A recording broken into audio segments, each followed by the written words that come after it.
ఖర్జూరం పండు ఉపయోగం తెలుసుకుందామండి. వీటినే డేట్స్ అంటారు. డ్రై ఫ్రూట్స్లో ఇది కింగ్ ఆఫ్ డ్రై ఫ్రూట్ అని కూడా పిలుస్తారండి.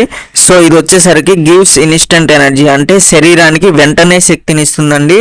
అంతేకాకుండా ఇంప్రూవ్స్ డైజెషన్, అంటే జీర్ణక్రియను మెరుగుపరుస్తుందండి.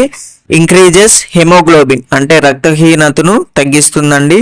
కీప్స్ హార్ట్ హెల్దీ, అంటే హృదయ ఆరోగ్యానికి చాలా అంటే చాలా మంచిదండి. రిచ్ ఇన్ మినరల్స్ అని ఎందుకంటారంటే ఎముకలను బలపరుస్తుందండి. ఫైట్స్ డిసీజెస్, అంటే రోగ నిరోధక శక్తిని పెంచుతుందండి. ఇంప్రూవ్స్ మెమొరీ, అంటే మెదడు పనితీరును మెరుగుపరుస్తుందండి. నేచురల్ వెయిట్ గెయినర్, అంటే ఆరోగ్యకరంగా బరువు పెరగడానికి సహాయపడుతుందండి. గుడ్ ఫర్ స్కిన్, అంటే చర్మానికి కాంతినిస్తుంది. నేచురల్ స్వీట్ అండి ఇది. సో ఈ వీడియో నచ్చినట్లయితే సబ్స్క్రైబ్ చేసుకోండి.